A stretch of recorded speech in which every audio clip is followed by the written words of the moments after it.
वाला, हमेशा देश के नाम पे मर मिटने वाला, देश के नाम से ही उठने वाला, देश के नाम से ही सोने वाला कभी देशद्रोही बनेगा और कभी डकैती करेगा। इस तरह का कारण जिन्हें संसद में एक सवाल उठाया था कि हो सकता है इस तरह से अग्निवीर को जब अंदर लिया गया है, 4 साल 6 महीने की ट्रेनिंग और 4 साल के बाद उनको रिटायर कर दिया जाने की भी ट्रेनिंग दी गई थी। अब इससे तो आपको पता चलता है कोई आम व्यक्ति या साधारण व्यक्ति कोई असलाह या फिर कोई उस तरह की समाज में अलग तरीके से ही देखा जाता है। अब हमारी सरकार ने ये कहा था कि सेना में 6 महीने की ट्रेनिंग होगी, 4 साल आप योगदान देने के बाद आप बाहर निकलेंगे आएगा। और विपक्ष को वाकई में सवाल उठाना भी चाहिए भैया, जब तक विपक्ष किसी देश में विपक्ष जब तक कमजोर रहेगा तब तक जो सत्ता में बैठे हुए लोग हैं वो मनमानी करते रहेंगे। क्या आपने कभी सोचा है देशभक्त ही कभी देशद्रोही बन सकता है? जी हाँ, मैं सही बोल रहा हूँ।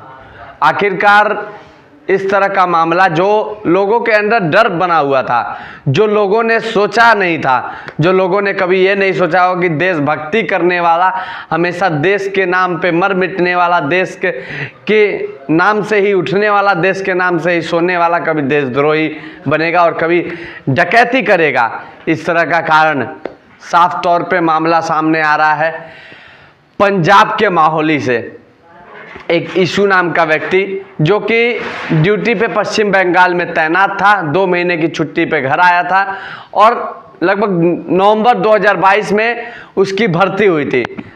अब इसकी कहानी की शुरुआत करता हूं। उससे पहले नमस्ते, मैं अश्विनी श्रीवास्तव, आप देख रहे हैं महाराजगंज एक नई सोच। इसकी शुरुआत होती है 22 नवंबर से अग्निपथ अग्निवीर, जिसके अंतर्गत अब हमारे देश के जवान सेना में एंट्री लेंगे और अपनी सेवा 4 साल देंगे, 6 महीने की ट्रेनिंग करेंगे, फिर अपनी विदाई वहां से ले लेंगे। अब जिस तरह से कांग्रेस के राहुल गांधी जिन्हें संसद में एक सवाल उठाया था कि हो सकता है इस तरह से अग्निवीर को जब अंदर लिया गया है, 4 साल 6 महीने की ट्रेनिंग और 4 साल के बाद उनको रिटायर कर दिया जाएगा, हो सकता है कहीं ना कहीं इससे देश पे एक बड़ा प्रभाव पड़े, वो आतंकवादी बन सकते हैं, क्योंकि या फिर घुसपैठी कर सकते हैं या फिर डकैत डाल सकते हैं या फिर बहुत अनेकों तरह के गलत काम होते हैं वो कर सकते हैं। कारण भी उन्होंने तर्क दे के बताया था। उन्होंने ये कहा था कि जब उनके पास असलहों की और वो खुफिया जानकारियां होंगी तो वो कुछ भी कर सकते हैं। वाकई में ये सच में सामने आ रहा है। 2022 नवंबर में ईशू की भर्ती होती है जो कि पंजाब के माहौली का रहने वाला है। पश्चिम बंगाल में उसकी तैनाती रहती है। ड्यूटी आज तक 2 महीने की छुट्टी पे वो घर आता है और 2 महीने की छुट्टी पे घर आने के बाद किस तरह से उसके दिमाग में वो खुराफात और वो कुछ अलग ही चीज़ें चलने लगती है। अब कारण इसका तो मैं थोड़ी देर में जाके आपको बताऊंगा, लेकिन एक स्टार टाइम्स का एक रिपोर्ट आ रहा है, माहौली के छप्पर चीरी के पास इन लोगों को गिरफ्तार किया जाता है। ये 3 लोग साथ में होते हैं। अब गिरफ्तार करने का साफ तौर पे कारण ये है कि ये लोग छिनैती करने की कोशिश करते हैं, डकैती करने की कोशिश करते हैं। ये लोग एक कैब ड्राइवर के साथ जाते हैं और कैब ड्राइवर को किस तरह से डरा धमका कर उससे उसका कैब छीन लिया जाता है। और ये भी मामला सामने आ रहा है कि जब उस कैब ड्राइवर ने भागने की कोशिश की तो जो ईशू नाम का व्यक्ति जो कि सेना में तैनात था, 2 महीने की छुट्टी पे घर आया था, उसने उसको पैदल दौड़ा के और उसके ऊपर गोली चलाने का प्रयास किया।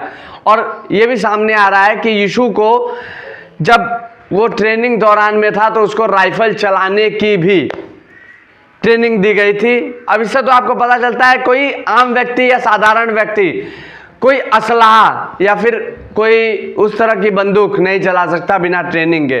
कहीं ना कहीं इससे देश पे एक बड़ा प्रभाव पड़ रहा है। किस तरह से जो कि 6 महीने की ट्रेनिंग लेने के बाद और किस तरह से सेना से बाहर आके 2 महीने की छुट्टी आने के बाद दिमाग में एक खुराफाती बात चलता है। अब इस आरोप में 3 लोगों को गिरफ्तार किया गया था और जांच में कुछ सामने भी आ रहा है कि इस तरह का कदम जो पंजाब के माहौली का रहने वाला इशू है, उसने इस तरह का कदम इसलिए उठाया क्योंकि सेना में बहुत ही कम वेतन यानी 20,000 रुपया वेतन होने के कारण उसको अपने फ्यूचर की टेंशन होने लगी थी। वो ये सोचने लगा था कि अब मेरा फ्यूचर किस तरह से सिक्योर होगा। अब 4 साल के बाद जब मैं यहाँ से निकलूंगा, मात्र 20,000 रुपये सैलरी और कुछ पैसा लेके निकलूंगा, तो आगे की फ्यूचर मेरी किस तरह से सेटल होगी। तो लगता है किस तरह से शैतानी दिमाग और खुराफाती दिमाग ने इस तरह से काम को अंजाम देने का सोचा, और किस तरह से जो एक देशभक्त था देशद्रोही बनने पे किस तरह से मजबूर हो गया, वो तो आप देख ही रहे हैं। सारी कहानी मैं बता रहा हूं आपको। अब कहीं ना कहीं जब सेना में जाने के बाद अगर कोई व्यक्ति जब सेना में पहुंचता है तो उसको वो शोहरत और वो इज्जत कुछ समाज में अलग तरीके से ही देखा जाता है। अब हमारी सरकार ने ये कहा था कि सेना में 6 महीने की ट्रेनिंग होगी, 4 साल आप योगदान देने के बाद आप बाहर निकलेंगे, आपको कुछ अच्छा पैसा दिया जाएगा, आप अपना आइए और बाहर कुछ अपना रोजगार कीजिए, या फिर उसमें से कुछ % लोगों को छांट के सेना में हमेशा के लिए रख दिया जाएगा। लेकिन उसमें से जब तक कोई सेना में जाएगा और जब तक 4 साल पूरा नहीं कर लेगा, और उसमें से पता नहीं कौन उसके अंदर जाएगा कौन उसके अंदर नहीं जाएगा, उसके बाहर आने के बाद कहीं ना कहीं उसको वो इज्जत और वो शोहरत चाहिए ही चाहिए। साहब वो आके बाहर प्यून की नौकरी या फिर चपरासी की नौकरी नहीं करने जाएगा। जब सेना से कोई जवान लौट के जब घर आएगा तब ये काम इस तरह का कभी कोई नहीं करने जाएगा, इसी को टेंशन लेके।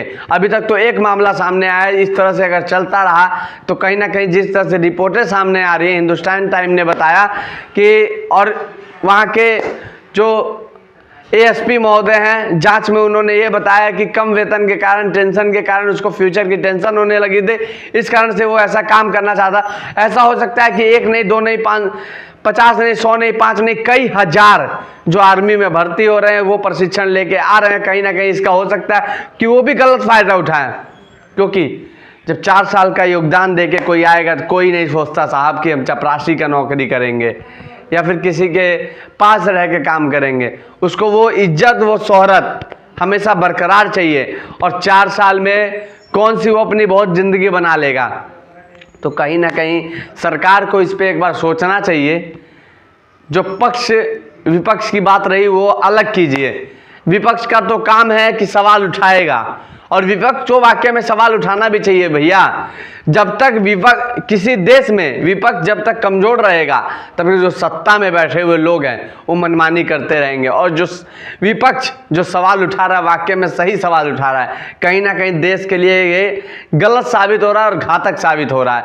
माना कि सेना को या फिर किसी चीज़ को अच्छे से चलाने के लिए बजट की आवश्यकता है, माना कि चाइना हमसे बहुत आगे है, लेकिन हो सकता है कुछ चीज़ों में से थोड़ा सा काट कटौती करके इसका बजट और बढ़ा दिया जाए। लेकिन सेना को सिर्फ 4 साल करने से, अग्निपथ को करने से कहीं ना कहीं देश को बहुत नुकसान होगा, और देश के उन युवाओं को बहुत नुकसान होगा। कुछ समय बाद ये भी आएगा कि पूरी तरीके से युवा टूट जाएंगे और उसके अंदर आर्मी के अंदर जाना ही नहीं चाहेंगे।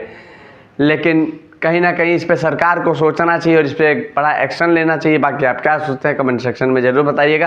क्या इशू अपने जगह पे सही है या फिर गलत है? लेकिन इशू अपने जगह पे गलत है, इस तरह से उसको काम नहीं करना चाहिए। जो डकैती वाला काम है वो कहीं ना कहीं सेना को और हमारे देश को धूमिल करने का काम करता है। जिस तरह से इशू काम कर रहा है वो कहीं ना कहीं गलत है। बाकी आपको कैसा लगता है कमेंट सेक्शन में ज़रूर बताइएगा।